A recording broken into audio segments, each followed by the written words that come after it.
अब हम जानेंगे इसका कि पीडीएफ बना के डाल लेना नहीं। किसी को होम स्टे क्यों शुरू करना चाहिए, क्या क्या क्या बेनिफिट्स है इसके पीछे। बहुत सारे लोगों को नए नए लोगों से मिलना, उनसे बातचीत करना, उनसे सीखना, ये चीज़ें पसंद होती हैं। उनको ज़रूर होम स्टे प्रारंभ करना चाहिए।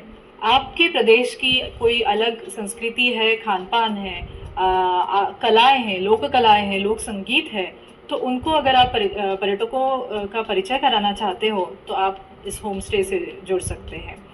आप खुद कोई अगर कलाकार हैं, आप बहुत अच्छी पेंटिंग्स बनाते हैं, आप कोई किसी अलग कला में आप माहिर हो, तो आप होम स्टे चला सकते हैं। आपके यहाँ पे जो पर्यटक आएंगे उनके लिए ये बहुत ही विलक्षण अनुभव होगा। वो आपके साथ आपके घर में रहेंगे, आप के साथ रह के वो कुछ हद तक वो चीज़ें सीख सकते हैं। आपकी कला जो है आपसे सीख सकते हैं वो। जैसा कि हम सभी जानते हैं, पर्यटन एक ऐसा व्यवसाय है जो बहुत ही तेज़ी से बढ़ रहा है।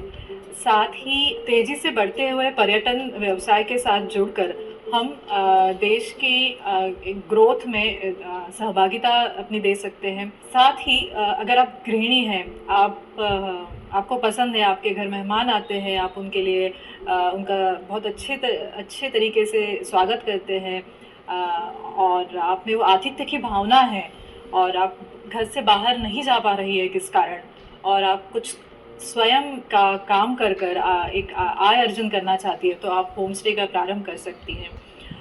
होम स्टे कोई भी व्यक्ति चला सकता है। ये वाणिज्यिक गतिविधियों की श्रेणी में नहीं आता है। अगर आप किसी भी व्यवसाय में हो, आप सेवानिवृत्त कोई अधिकारी हो, कर्मचारी हो, डॉक्टर हो, शिक्षक हो, आर्मी पर्सन हो, आप होम स्टे का संचालन कर सकते हैं।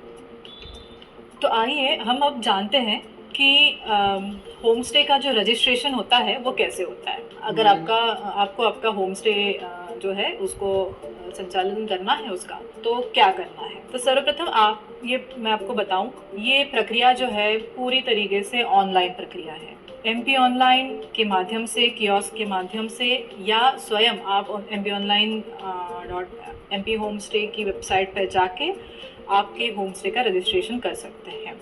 आपको एप्लीकेशन पूरा ऑनलाइन भरना है, सारे जो डॉक्यूमेंट्स हैं वो आपको ऑनलाइन भरने हैं, ऑनलाइन सबमिट करने हैं। साथ ही इसका जो पंजीयन शुल्क है वो भी आपको ऑनलाइन जमा करना है। होम स्टे का जो पंजीयन शुल्क है उसके बारे में हम जानते हैं।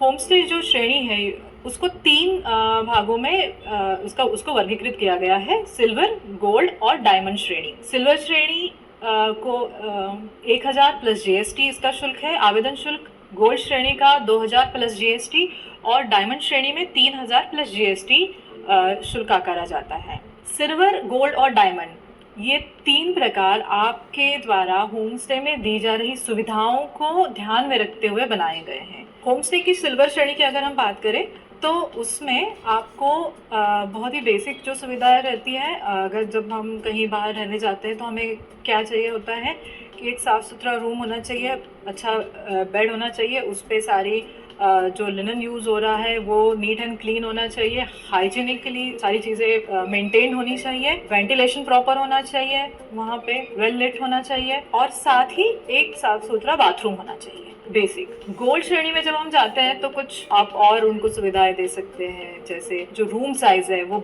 इसमें बड़ा रखा गया है, उसके बारे में हम डिटेल में और आगे देखेंगे। बाथरूम साइज है उसको भी वो थोड़ा बड़ा रहता है। और डायमंड श्रेणी जो है वो होम स्टे की उच्च श्रेणी मानी जाएगी। उसमें जैसे हर रूम में आप एक छोटा सा रेफ्रिजरेटर देते हैं, हम उसकी मांग करते हैं। साथ ही उसके अलावा जो इंटरकम फैसिलिटी है वो दे सकते हैं। दूसरी जो श्रेणी हमने देखी, बेड एंड ब्रेकफास्ट श्रेणी, उसका पंजीयन शुल्क है 2000 प्लस जीएसटी। फार्म स्टे योजना के अंतर्गत पंजीकृत होने के लिए आपको 5000 रुपये प्लस जीएसटी का शुल्क आपसे लिया जाएगा, और ग्राम स्टे के लिए 1000 रुपये और जीएसटी। ऑनलाइन माध्यम से आवेदन प्राप्त होने के बाद जो निर्धारित समिति है उसके द्वारा आवेदन पत्रों का परीक्षण किया जाता है। साथ ही जो टीम बनी हुई है वो भौतिक निरीक्षण करती है। आपने जो आवेदन किया है वो सारी चीज़ें फील्ड पे जाके देखती है वो चीज़ें है या नहीं है। एक चेकलिस्ट बनी हुई है, चारों योजनाओं के लिए एक चेकलिस्ट बनी है। उसके अलग अलग चेकलिस्ट बनी हुई हैं। उसके आधार पर वो पूरी छानबीन करती है, चेक करती है कि जो आपने लिखा है आवेदन में, वो सारी चीज़ें वहाँ पे एक्चुअल में अवेलेबल है या नहीं है। ये सारी चीज़ें देखने के बाद अपनी जो रिपोर्ट है वो प्रस्तुत करती है। उस रिपोर्ट के आधार पर, फोटोग्राफ्स के आधार पर प्रबंध संचालक महोदय मध्य प्रदेश टूरिज्म बोर्ड द्वारा निर्णय लिया जाता है कि होम स्टे का पंजीयन किया जाना है या नहीं है। इस मॉड्यूल में हमने जाना कि होम स्टे पंजीकरण के लिए ऑनलाइन आवेदन की प्रक्रिया, आवश्यक दस्तावेज, पंजीकरण शुल्क और विभिन्न श्रेणियों सिल्वर, गोल्ड, डायमंड के बारे में जानकारी प्राप्त की। चलिए अब अगले मॉड्यूल की ओर बढ़ते हैं।